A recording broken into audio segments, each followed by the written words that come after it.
Hey guys, Tony Garcia, Detroit Free Press.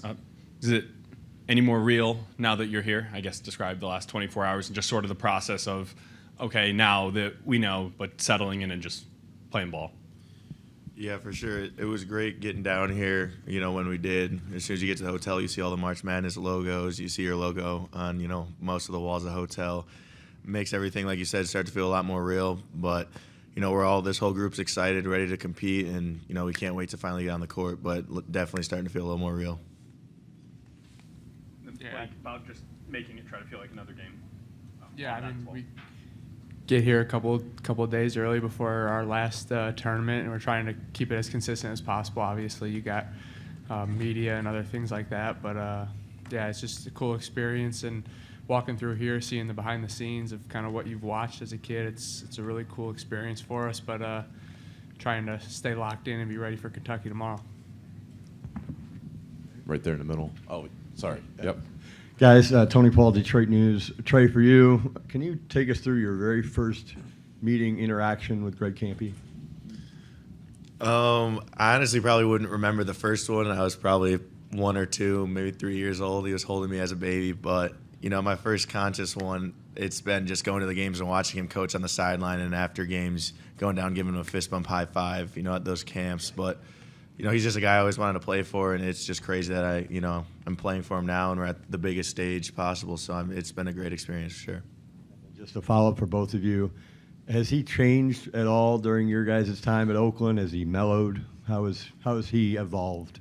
Blake, you want to start first? Yeah, absolutely. He's changed. I remember my first year, if someone came in with different colored socks, and he gave us. They were either kicked out of practice or running stairs the entire time, and now we got, DQ Cole pulling up in Jolly Rancher socks and stuff like that. So he's definitely changed. He's definitely adapted, and I think that's kind of a testament to his success as a coach and how he's able to stay as a Division I basketball coach for 40 years because he adapts with the times. And yeah, he definitely has calmed down too with his coaching style. I'd say he still uses some words that are probably a little PG-13, but definitely calmed down since my first year and, the last 30, 40 years. Trey? Yeah, I got to ask this question after the Horizon League Championship game, and my dad wasn't a big fan of my answer by saying he's slightly changed. He would tell you that he has changed tremendously, just as you can see on the sideline, how he reacts to certain things. Over his years since my dad played for him. So I would say he's definitely mellowed up a little bit. Right in the middle aisle there. Hey guys, Tyler Griever from WDRB in Louisville. I believe your coach recently said he looked at Kentucky, thinks you guys match up well with them. As you've studied them in preparation, how would you assess how you match up with them? I mean, they're a very talented team, a lot of talented players. I think for us personally, with this matchup zone that we play, I think it's hard for any team to kind of prepare for us and get ready for what we're about to throw at them. It's not something you see every day. So I think we give every team a really good matchup. I like the size that we have. We can compete at, every position that we have. But like I said, just our defensive style is not something you see every day. So it makes it difficult for any team that we play. To the right. Hey, Trey. Hey, Blake. John Huang, NOLA Media. This is for both of you. Kentucky has a roster full of McDonald's All-Americans and first-round NBA draft picks. How much extra motivation does that give you guys to go up against guys like that? Blake, you want to start? Yeah, if you saw our non-conference schedule, you see that we've been playing guys like this all year. We played Illinois, Michigan State, Ohio State, Xavier. So it's not really about who we're playing. We're focused on us. And I truly think we can compete with anybody in the country, and we're going to have a great test on Thursday. So I'm looking forward to it. Yeah, I just think that's where we've succeeded so much as a team is, not trying to let those bright lights get too bright for us, just knowing if we play our game, we're able to compete with anyone regardless of, the status that they may have. We're just going to go out and outwork everyone that we play, and that's gotten us this far. So, Blake, this one's for you, Neil Rule with Oakland Media. You guys are 8-1 in games that are decided by 5 points or less, and all the time I hear you over there saying we love each other more than they do. Is that why you guys are here? It's definitely a big part of why I believe this has been the tightest group I've been with since probably my entire life, but definitely since I got to Oakland. And we've got guys that have stayed at Oakland, me, Trey, Chris, Osei, guys that are older that have been, through the system with Kampe, and we've built a relationship off the court. I have a relationship with everybody on the team. And, when we say, we love each other, it's true, it's real. And in college basketball today, it's hard to get something like that, especially with the portal and NIL and stuff like that. Egos get so big, and this group has been pretty consistent in just staying, getting rid of egos and putting the team first and being we-minded. Kevin Gorman, Pittsburgh Tribune-Review. Trey, given your family connections to Oakland and your experience there, what's it like to, have a chance to play in the NCAA tournament? What does that mean to you? I mean, this whole journey of being a part of Oakland has been just such a dream come true. Not one moment is more special to me than another. Just being able to wear this uniform, that this Oakland University uniform, and represent this university that I've been around my whole life. That, like you said, both my parents were a part of and played basketball here. It's been such a special thing for me. This year, obviously it's been such a wild year. I've just been trying to really appreciate every single moment with these guys. Like Blake said, this is a close group of guys I've been around, and I've tried not to get too ahead of myself, not think about the future, because, these are the greatest years of your life. My parents always told me that, college would be the greatest years of my life, and they truly have. So getting this team to the tournament, that's something that I've always wanted to do, and to do it with these guys, I couldn't have asked for a better year so far. With Kentucky having a lot of connections to Pittsburgh, with Calipari being from here and a couple of the players from here, a lot of times, a smaller school will be considered the underdog and maybe the fan favorite. Do you feel like you have a chance to win this crowd over? Or do you feel like there's going to be a very pro-Kentucky feel to the game? Is that for me or either one of you? Sure, you can start. Oh, I mean, obviously being the 14 seed against the 3 seed like Kentucky, you're always going to be considered the underdog, but I think everyone loves a good underdog story. I think we're very capable of, beating a team like this, and I think that just draws to the underdog story even more, as people genuinely believe we can do it. We all believe we can do it. Our whole staff believes we can do it. That's really all that matters when it comes down to it, though, is what the people in, our locker room, our circle believe in, and I know we all believe we can do it, so we're just excited for the challenge. Blake? Yeah, I think we're all fully prepared that it's probably going to be an away game tomorrow. But this is kind of what we play for. We love that. We love the non-conference schedule that we have, that coach gives us every single year, and we play big-time teams at their place. No one's really coming to Oakland very often, so I'm expecting an away game, and hopefully we can have a result like we did at Xavier and get a dub.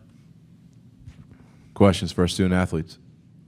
Guys, don't want to put you on the spot, but you talk about everyone loves a good underdog story. I know you guys have watched a lot of college basketball over the years. Before you even got to Oakland, do you guys have, either of you, a favorite underdog moment in the NCAA tournament? Any games stand out? Blake, want to go? The more recent one is, I'm going to probably butcher his name, but Doug of Dirt in St. Peter's. It was just crazy to see how he exploded. His name was everywhere.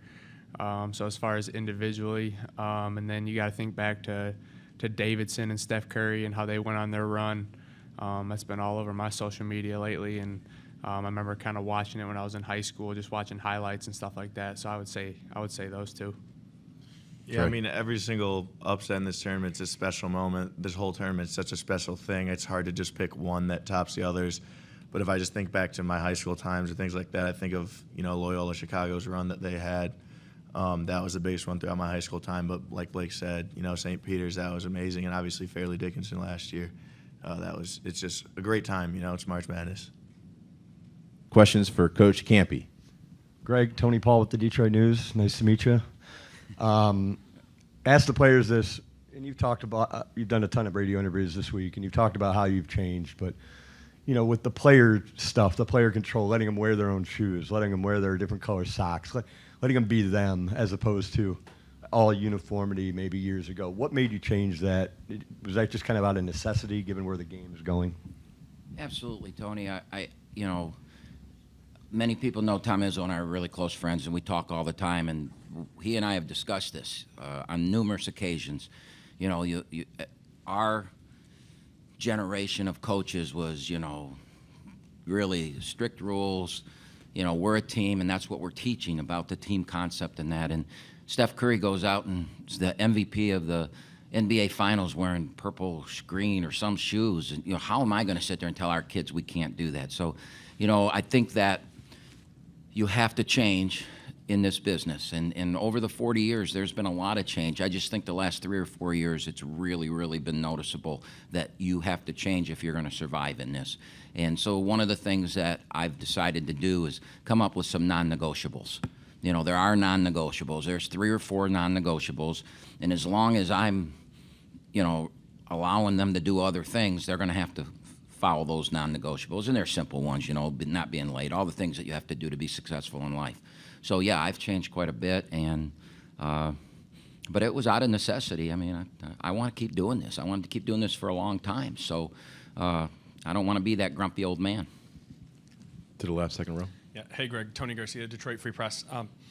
You obviously know John Calipari in Kentucky quite well, but now you know that that's who you're playing. What did you learn maybe about them the last 48 hours that you didn't know, or anything that makes you feel even more like you got a chance? Well, because of the friendship, you follow your friends, you follow those teams. So I watched their LSU game. I watched a couple preseason non-league games, and I knew they're an unbelievably talented young team. But for one of the differences in his team this year is he's got a senior that's averaging 20 a game, and so that's probably what has solidified them as a national champion contender, and they definitely are a national champion contender. Their athleticism, and then I think the other thing that's a little different for his team this year is, man, they can shoot it. I mean, number 1 3-point shooting team in the country. So yeah, those are what keeps me up at night. Trying to figure out how to stop that stuff. Questions for Coach? Back there, to the right.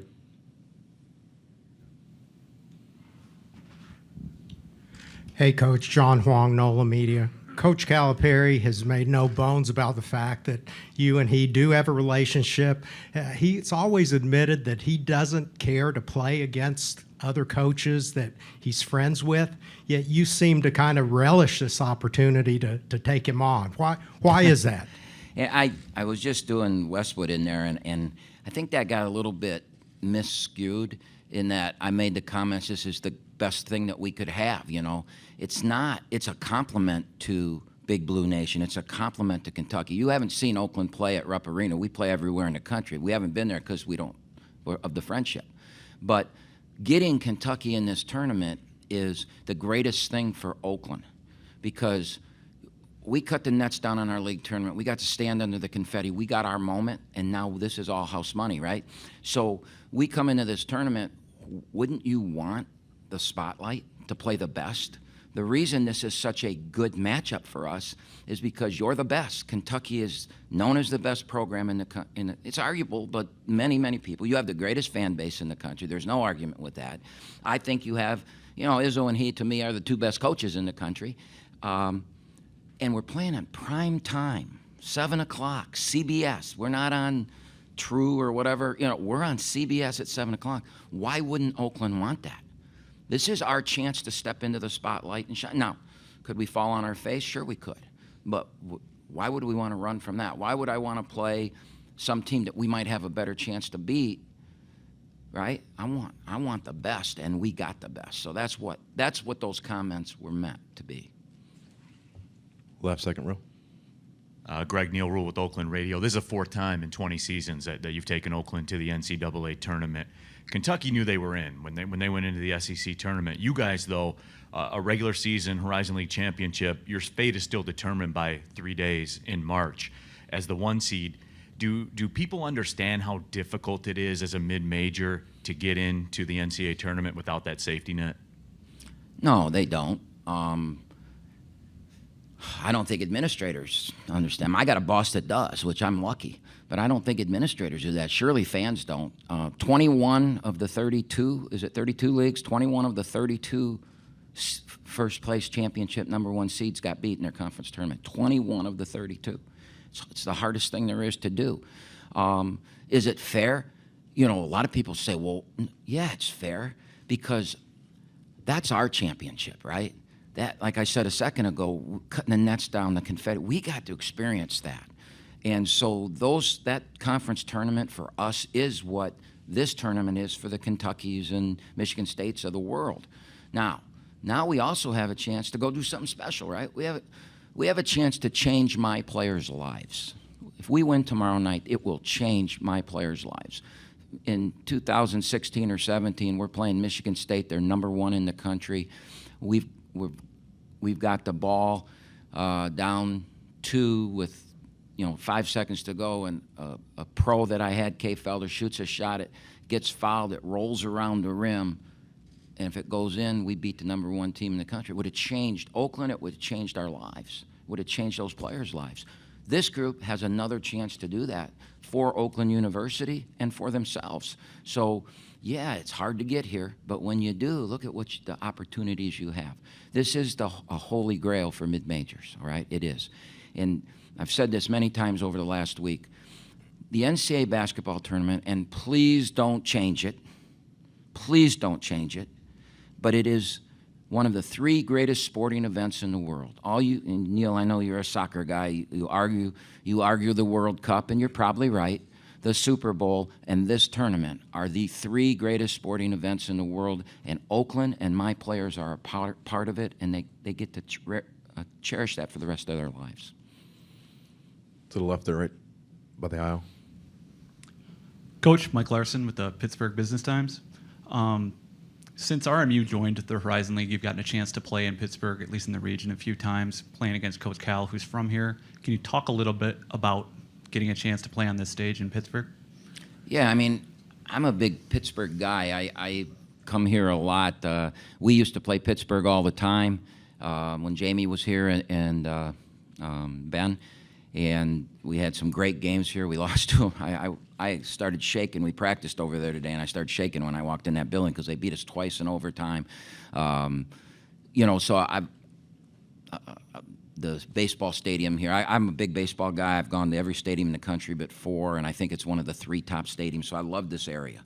All right, food's good here too. And so when Robert Morris got in the league, I really liked that. Andy Toole's a hell of a coach, a great friend. So coming here and then putting on top of it that Cal's from here, this is his hometown and Moon Township and all that kind of stuff. It's just kind of really neat that we have the opportunity to do this in Pittsburgh. It sure beat going to Spokane, Washington or Salt Lake City or someplace like that. We're going to have a really good contingent of Oakland fans here tomorrow, and I don't think that would have happened if we were somewhere else. So I'm really, really happy with the draw, which is another reason I was glad we got Kentucky. Right there on the left. Yep. There you go. Kevin Gorman, Pittsburgh Tribune Review.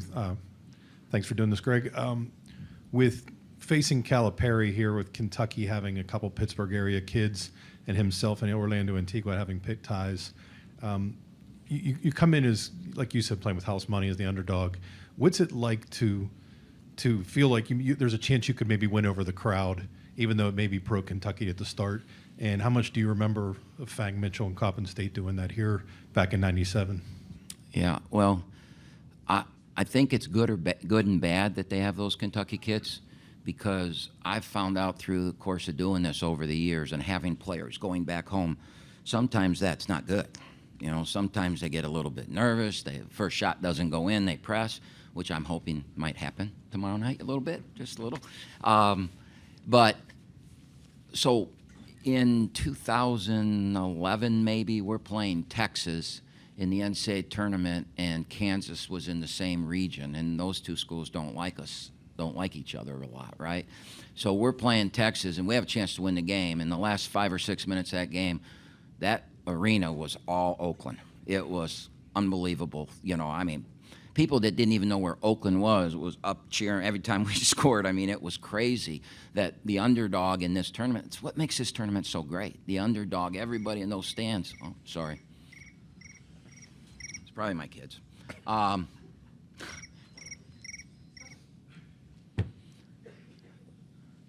Spam. It's what makes this tournament so great, is that if we play well tomorrow night, and we're capable, I'm telling you we're capable, and it gets down to a close game, I got to believe this, as Big Blue Nation is, there's going to be a lot of people in here that, they don't want to play Kentucky in the next round. They'd much rather play Oakland. So if we can do our job, we'll see that happen again like it did, 12 years ago. And just wanted to follow up with Trey Townsend, growing up in Oxford nearby, just everything he's been through, to see him kind of get rewarded with the chance of playing a tournament at the end of his career. It's an unbelievable. I mean, if this was a Disney movie, the people wouldn't believe it. They wouldn't believe that this happened. If you see the pictures of him when he was little in our building at games, his mom every couple weeks, she's my dentist too, but his mom every couple of weeks she finds these pictures on Facebook and that, and when he was young, and sends them. And a quick funny story. So you probably saw where his MVP trophy, the dog broke it. I don't know if everybody saw that or not, but Dad's a big photography guy. He's got it, press passes, and they were taking a picture of the dog with the net around its neck with the MVP trophy, and the dog went like that and knocked the trophy over, and it broke. And so I told Trey I'm going to tweet that, and he goes, I go, check with your mom. And her answer was, well, there's going to be a little bit of pain in his next visit if he tweets that. So, it's just an unbelievable story. And usually when, kids of people come to your camp, they're not very good, right? I mean, and then you got to tell them, well, I don't know if he's going to be able to play. And I was like, oh, my God, this is unbelievable. This kid's really good. And his brother plays soccer at Oakland, and he's a very good player. So it's been the greatest recruit I've ever had is his dad, because we got his son 40 years later. Question over to the right. Coach, sorry, over here. Will Graves, Associated Press. I'm based here. The other day, Keith Dambrod announced he was retiring. I got a chance to talk to him. He goes, look, I'm 65. I'm just not built to do this till I'm 70. I can't do that. Look, you're in better shape than most of the guys in this room, so I'm not going to put the age thing on you. But what keeps you fresh? What keeps you engaged and not being like, I'm just ready to be done with this? So Keith's a good friend. I've known him for years. He was in Michigan for a long time, and he's a hell of a coach. And I texted him. I did not know he was going. I texted him the moment they won the I was watching it. The moment they won it, because he had texted me when we won ours. I texted him the moment, attaboy, and then I was surprised by that. But for me, there's nothing else I want to do. I want to do this another 10, 12 years. I don't know. I play a lot of golf, and I don't think if I could play every day, I would like it as much as I do when I have to sneak out to get it, and I know I probably shouldn't be out there. But there's being around those kids and watching them grow and develop is what my job is supposed to be, and it's what it's always been at an Oakland, is to, I just, in the lobby on my way over here, a young man who's all gray walked up to me to shake my hand. I looked at him. He played on my first team 40 years ago. Those are the things that motivate me. And, as long as Oakland wants me, I'm going to do this. And I hope to get another 10 or 12 years because I love it. And there's nothing else in my life that I would want to do but this. Question right here. Camp, Neil Rule with Oakland Radio again. As we talked about before, fourth time in the NCAA tournament, and I've asked you this in the past, but we're here again, so I'll ask you it again. You took this program from Division II into Division I. Now you've been in the NCAA tournament 4 times. You played Carolina, you played Pitt, Texas, now Kentucky. Would you believe that your first day on campus at Oakland University? If someone came there and told you this is what's going to happen, would you have believed that? No, absolutely not. And would I believe I'd still be here in 40 years? No. I'm just lucky. I'm lucky. I really am lucky. I've just, everything's fallen in the right. That doesn't mean we haven't had bad times and hard times and things like that. We have. I mean, I've had 5 NBA players in the last 15 years, and 3 of those NBA players didn't get to the NCAA tournament. You coach an NBA player at the mid-major level and you don't get to the NCAA tournament, you got to question yourself and that. So there's been some. We went 4 straight years in our conference tournament where we lost a single possession game that kept us out, and those teams were good. We were number 1 seed and lost, and then we went to Clemson and won in an NIT game. That team was good enough to win NCAA tournament games, but we didn't get the chance. And that's what I'm stressing to my guys this week. You've earned it, and you've got the chance to change your lives, to do something special. So, yeah, I get where you're coming from with the question, Neil, but it's really, I'm just fortunate. That's it. I'm fortunate to be here today. I'm fortunate to have these great kids around me, and, I've been very lucky. Our last question in the room is going to go here, then we're going to go one Zoom. Greg, you mentioned you don't want to see the tournament change, expand, whatnot. I'm sure there are a lot of people that like hearing you say that, but why, when that theoretically could make it easier for you to get to this tournament? Oh, it's not. It's not. The only reason I would be for expansion to the 96 or whatever they're talking is to keep us in it. You know, then I'm for. If that's the only way we're going to stay in it, then I'm for it. Okay. What I'm saying is, don't keep us out. You know, we're what make this tournament. The little guy. Why does everybody love Hoosiers? Right. The greatest movie. Why? Because the little guy. And today is the anniversary of the day that Jimmy Chitwood in real life made the shot. I don't know if you knew that or not, but it is. Today's the anniversary where Milan beat South Bend 33-31 or whatever the score was, and Jimmy made the shot that turned into the movie Hoosiers. That's what college basketball is. That's why it is one of the 3 greatest sporting events in the world. And just don't let the Jimmy, you know, Trey Townsend, Jack Golke, Blake, they could be Jimmy Chitwood tomorrow night. Don't take that away from us. Our last question is going to come from Zoom. Chris Idle. Hey, Coach. This is Chris Idle from Hurricane Radio in Baltimore. Congratulations on the being there in Pittsburgh. If you beat Kentucky tomorrow night, is that going to be your biggest win ever in your career? I think it will be the biggest win in Oakland's history. I don't like talking about something that might happen. I'd rather talk about, you know, the things that have happened. I think because of the stage and because of what I answered your question earlier, I think it would have to be. But me personally, my dad played football at Michigan. My brother played football at Michigan. The first word I ever said in my life was Michigan, which those famous broadcaster from Michigan used to call him. My dad taught me that for some reason. I grew up in Michigan's football stadium.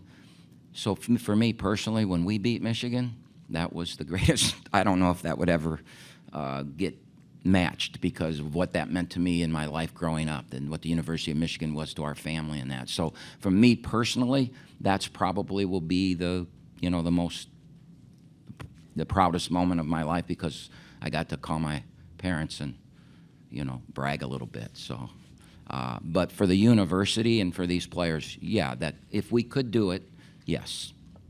Thanks, Coach. Thanks, Coach. Appreciate your time. All right. Did anybody in here know that today was Jimmy Chitwood's anniversary? See? All right.